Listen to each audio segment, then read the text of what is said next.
Phrase fétiche, les préliminaires, ça sert à rien.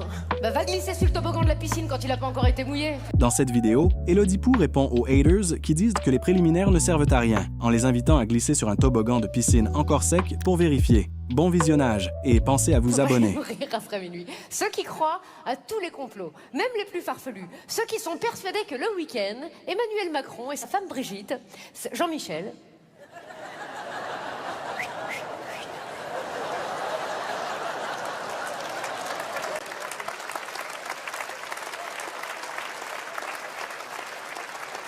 si je suis une femme, qu'est-ce qu'il y a? Manuel, dis-leur que je suis une femme. For sure.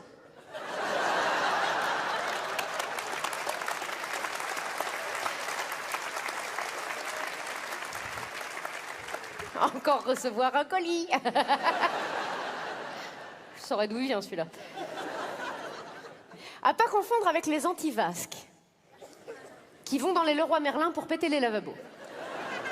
Personne ne sait pourquoi ils font ça. Salaud de gouvernement! Pum, pum, haha, double vasque! Nul ne les comprend.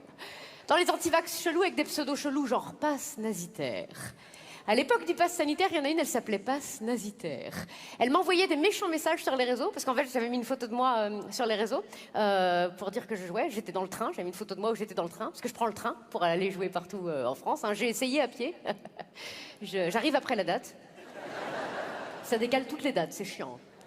Elle avait mis quoi? Élodie Pou, vous êtes dans le train, donc vous avez le pass nazitaire, donc vous êtes une nazie. Je réponds jamais aux haters, mais j'avais très envie de lui dire qu'historiquement, c'est pas les nazis qui étaient dans le train.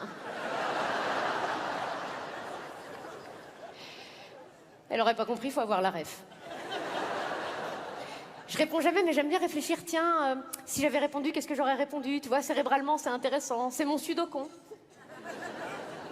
Passe nazitaire, vrai prénom, Martine.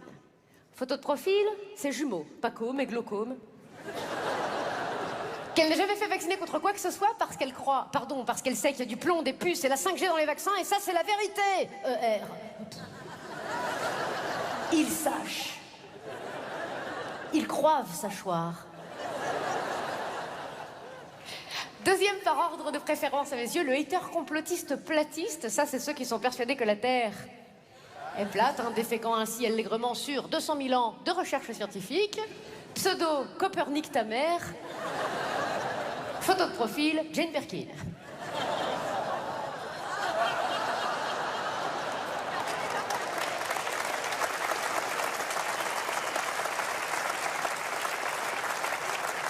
Ah bah c'est des génies les mecs.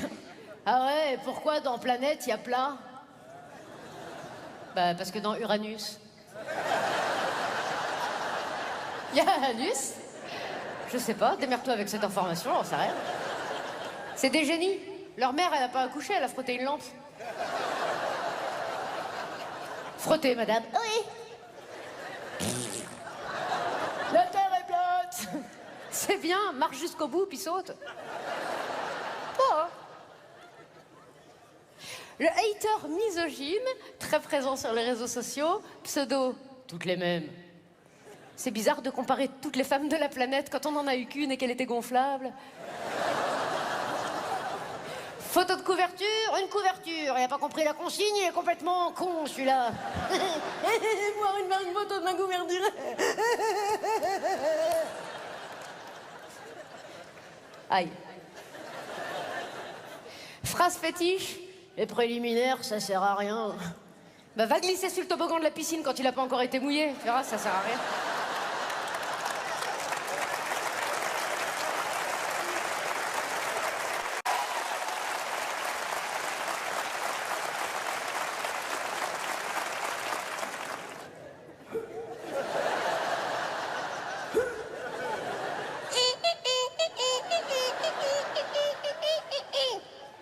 Rendez-vous au bout du tuyau.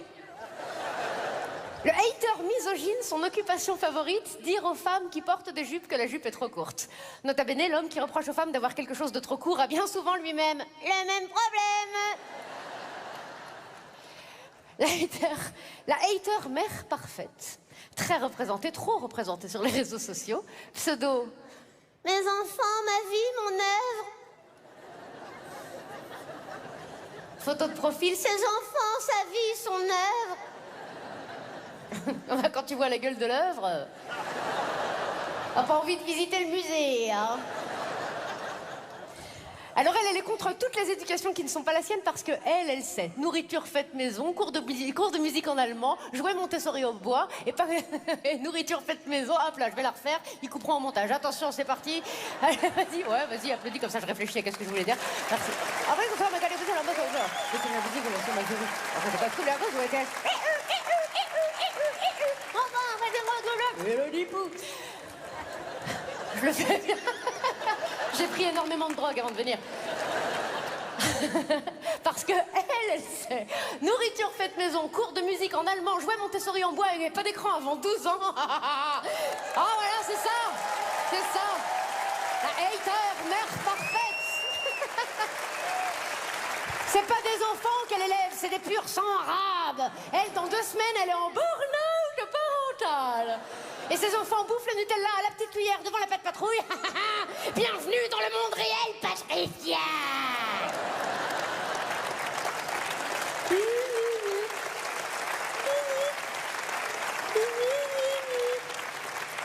Comment? Vous ne faites pas vous-même votre pâte à modeler? Moi, oui. Pouf là. C'est comestible. Et enfin, ma préférée de toutes, la hater féministe. Pseudo, patriarcat égale caca. Comme dirait une tour jumelle à 11 septembre. Attends, que je la dise. Vous êtes pré-offusqués. Comme dirait une tour jumelle à 11 septembre. C'est moi ou ça vole pas bien haut?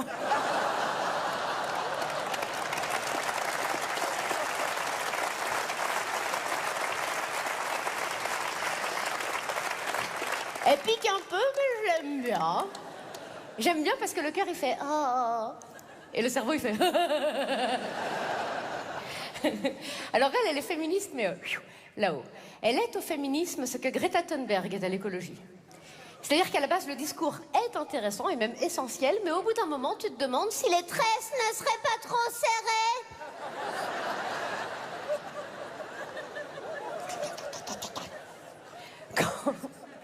Quand dans ton couple, c'est ton mari qui urine sur les tests de grossesse, c'est que t'as été un chouille trop loin dans l'égalité homme-femme. Ça marche pas. Alors elle est contre tout ce qui rappelle de près ou de loin le patriarcat, la domination de l'homme sur la femme, tout ce qui est genre la Saint-Valentin. Oh, faut pas lui parler de la Saint-Valentin. D'ailleurs, comme elle le dit toujours... Saint-Valentin, mon cul, j'ai jamais attendu qu'un homme me fasse un cadeau, tu fais un cadeau, tu prends ton argent, tu vas aux Galeries Lafayette, t'achètes un truc, t'en fumes un petit avant d'y aller, comme ça tu te rappelles plus de qu'est-ce que tu t'es acheté, puis quand tu te loses, bim, ça te fait une surprise. Une fois, mon Raymond, il a essayé, il arrive avec des fleurs, c'est gentil, qui c'est qui est mort, à part toi si t'arrêtes pas tes conneries, il dit personne, je suis super, tu ramènes tout ça chez mon sauf fleuriste, tu te fais rembourser, puis avec l'argent tu m'achètes une cartouche de gita de maïs, c'est gentil, merci. Non, la Saint-Valentin, c'est une célébration sexiste qui permet aux hommes de nous maintenir, nous, les femmes, dans un carcan résolument oppressif. Il est grand temps de mettre en place un questionnement politique et culturel afin d'interroger nos rapports entre les hommes et les femmes, et surtout nos rapports à la séduction dans un monde où séduction est devenue synonyme d'agression. Bah oui, hashtag MeToo et tout, bah oui. Pensez à vous abonner.